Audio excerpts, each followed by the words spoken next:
Hey everyone, Aaron here with Elite Watersports, and today's video is all about updating your Fliteboard, your beloved Fliteboard. So you've been rocking it, it's been great, and now all of a sudden you see on your app, which you got to download, make sure that you look at it quite often. It's cool, it's got social media, all that good stuff. But anyways, you look at your app and it says you need an update.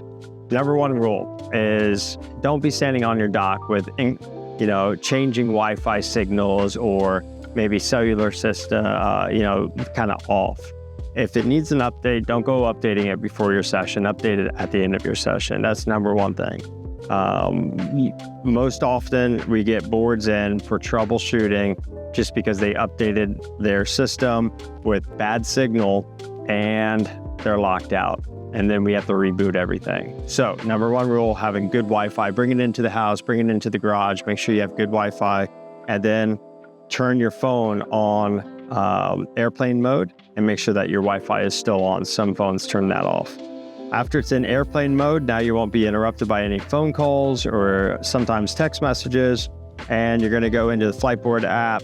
You're gonna have everything set up on your board, fully powered up, batteries on, eFoil's on, all that good stuff. You can have your remote on for version 2 and up, but it's best a lot of times just to have it off and just kind of completely out of the picture. Okay, so not connected and whatnot. So we look at our app. I have lots of different devices, all the different boards that I have. So you'll see that little exclamation mark. Click on it. Might take a second. Come on. And sometimes the app is a little bit on the janky side as far as like how fast it is. Just close it out and then it'll work just fine usually. So start setup. I don't have this board connected just yet. So it's going to be a Fliteboard Ultra Black with Series 3. And this is basically just like remembering what this setup is for you, like your rider profile. And it's going to be the original and 75 prop and guard. And then I like the 1300 flow. So flow 1300 with a 245. Where's 245? Flow 245. We're going to name it. We're going to name it Black Diamond. Probably spelled that wrong. All right, so you can see that I can sync. Sync takes forever. Just, you know what, if you got some extra time, go ahead and sync it, and that's gonna be all the rides that you've done. This is a brand new unit, so no rides. And you're gonna see updates. You're gonna first update software version. So update the software version, and then it's gonna go into confirmed. So, and then next, making sure that your battery's at 20% or higher. And then boom, it goes into this update mode. Now you don't want any interruptions, and a good rule of thumb is to have your screen not go into lock so that the app stays open, not interfered by you unlocking it or anything. You want the cleanest update possible, good cellular, good Wi-Fi, whatever the case may be, Wi-Fi is best, and make sure that you're not getting any phone calls or Bluetoothing with anything else. You need this process super, super clean. Now this is going to take 5 or 6 minutes, so we'll wait for this to get done. All right, so we just updated our software version, and now we're going to update our eFoil version. We're still doing the board. And remember, the board has actually got no brains at all. It's actually the eFoil that we're working on. So now we're going to update that one. Same thing, confirm, next.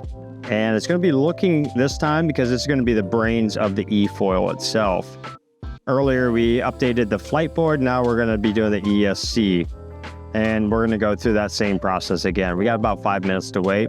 So we'll just save you the time and cut back in.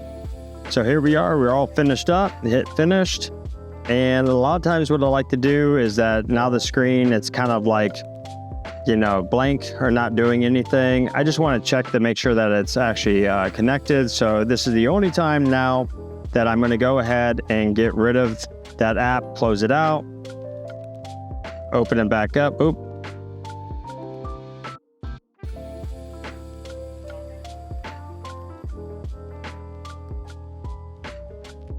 So you can see the orange lights, it's just looking for something.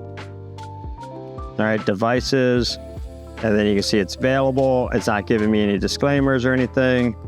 And once it's connected, it'll say that it's up to date. So you can see no orange indicators. My eFoil is done, completed, and up to date. Next, we're gonna do our remotes. So the remote is a little bit trickier because you have to press some buttons. We're gonna first by turning it on.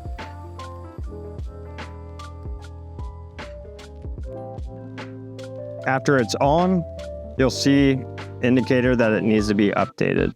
Same thing, go ahead and press it. And you can see that there's only one update, and it's only ever one update for the remote. Press that update, confirm, and then it's going to ask you to press and hold minus if you have older versions remotes. And if you have the new version remote, then it automatically goes into the update process. Again, 5 to 6 minutes of waiting. And here we are, the remote is updated, and we're going to press finish, and we're good to go. So after you update your remote, you're going to have to most likely reconnect it to the actual board. At the moment, our Fliteboard app is open, and just to disconnect all Bluetooth and not have any interference, we're actually going to close that app. So now we have no interference of Bluetooth coming into any product of Fliteboard. And you can see it still says Flite App connected. Sometimes I'll have to just go ahead and turn the remote off and then turn it back on. So after you update the remote or the board, sometimes you have to do the whole repairing process, and we have a video on that whole repairing. Biggest thing out of everything you've learned today for updating the board and the remote is that you're on one network. All troubleshooting that we have at the shop, we've been selling Fliteboard since 2019, and every trouble that we have with these things from a consumer side is they've been updated on a really shaky network. Just make sure you have full bars, and everything else is going to be streamlined. If your app kind of freezes a bit, just close it out, restart it.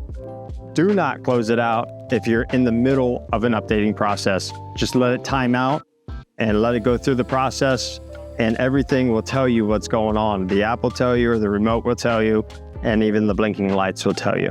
Remember the blinking lights on the back side of the cover, all the blinking lights, nice little key right here to tell you what each blinking light means. So this is Aaron with Elite Watersports. If you have any trouble or anything like that, just call us at the shop. That's the easiest way, rather than leaving it in the comment section. And there are some nuances on updating, like, Series 1, 2, 2.2, 3, 4, 5. But this process works for all of them. So check out our other videos for like repairing or maintenance, stuff like that. We always have Fliteboard in stock. And of course, we always have demo units and lessons going out every single day, 7 days a week. This is Aaron with Elite Watersports. I'll see you on the water.